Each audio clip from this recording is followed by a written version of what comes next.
मेरे बाहर आने जाने से आपको बहुत मसला होता है, लेकिन आपका बेटा आपकी नाक के नीचे इस घर में क्या कर रहा है उससे आपको कोई फर्क नहीं पड़ता। तुम यहाँ आओगे मेरी कब्र बनाने के लिए, लेकिन मैं तुम जैसे नाकाम आशिक का मजार बना दूंगा। देखिए वो मुझे तंग कर रहा है ना, वो इतनी अहम बात नहीं है। मेरी बीवी का साबका शौहर उसे फोन करके तंग करता है, मेरे लिए ये सबसे अहम बात है। जब मैं यहाँ आई तो आपकी भतीजी मेरे शौहर से इतना करीब क्यों थी? पूछे इससे क्यों थी ये सलार के करीब? जान निछावर करती है मुझ पे, आज भी मरती है मुझ पर। तेरे घर में घुस के तेरी कबर न बना दी आज। तुम मेरा नाम भी जुल्फकार शाह नहीं। तुम्हारा शौहर घर पर नहीं तो क्या बात हो सकती है? बकवास बंद कर अपनी।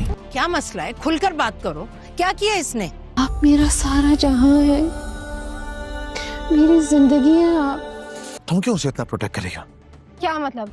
तुम नहीं समझ रही, लेकिन मैं समझा। नूर की मुश्किलात ख़त्म होने का नाम ही नहीं ले रही। एक मुसीबत ख़त्म होती है तो दूसरी शुरू हो जाती है। सलार जानबूझकर नूर और जुल्फ़कार शाह के दरमियान गलत फहमियाँ पैदा करने की कोशिश कर रहा है, क्योंकि सालार को तो यही लगता है कि अरुष्मा और उसके झगड़े की वजह सिर्फ और सिर्फ नूर ही है। सालार तो नूर के लिए मुश्किलात खड़ी करने में मसरूफ़ होता है, लेकिन वो खुद भी एक बहुत बड़ी मुश्किल में फंसने वाला है, क्योंकि फ़रा अपनी हरकतों से बाज नहीं आ रही होती और वो सलार पर बार बार ट्राई कर रही होती है।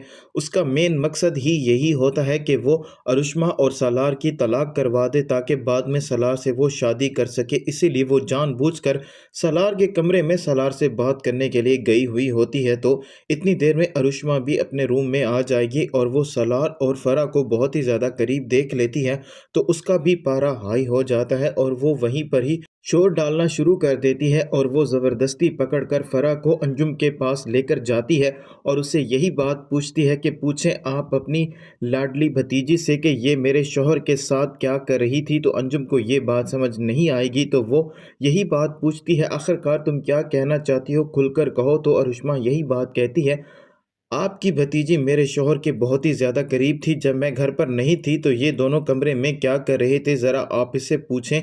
और आपको तो मेरे आने जाने पर एतराज़ है, लेकिन आप तो घर में मौजूद होती हैं और आपकी नाक के नीचे ही ये दोनों क्या गुल खिला रहे थे। तो फ़रा इस बात से साफ इनकार कर देती है। फ़रा तो झूठ बोलेगी और यही बात करेगी कि मैं तो सलार से खाने का पूछने गई थी और आपने ही मुझसे कहा था। और सलार भी यही बात करेगा कि फ़रा भी मुझसे खाने का पूछने के लिए आई थी, क्योंकि सलार भी अपने आप को बचाना चाहता है। लेकिन अरुष्मा को ये बात समझ आ जाएगी, सलार पहले भी ऐसी हरकतें किया करता है और अब भी उसकी वही हरकतें हैं, बाज नहीं आने वाला। तो इसीलिए बेहतर यही है कि सलार से अभी से ही किनारा कर लिया जाए और अरुष्मा नाराज़ होकर सलार का घर छोड़कर चली जाएगी।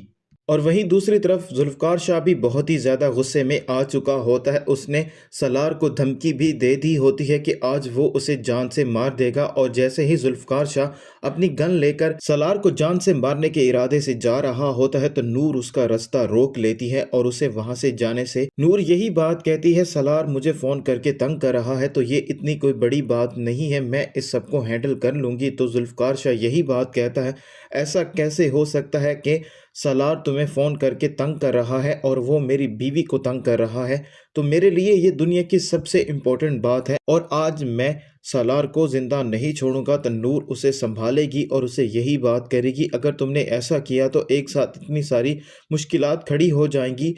और जुल्फ़कार शाह को यही लग रहा होता है कि नूर अभी भी सलार को प्रोटेक्ट कर रही है, इसलिए वो नूर से यही बात कहता है, मुझे सारी बात समझ आ रही है, तुम ऐसा क्यों कर रही हो, तुम जानबूझकर उसको प्रोटेक्ट कर रही हो। तो नूर बहुत ही ज़्यादा हैरान हो जाएगी जुल्फ़कार शाह की ये बात सुनने के बाद, क्योंकि जुल्फ़कार शाह के माइंड में तो सलार की बोली हुई झूठी बातें होती हैं।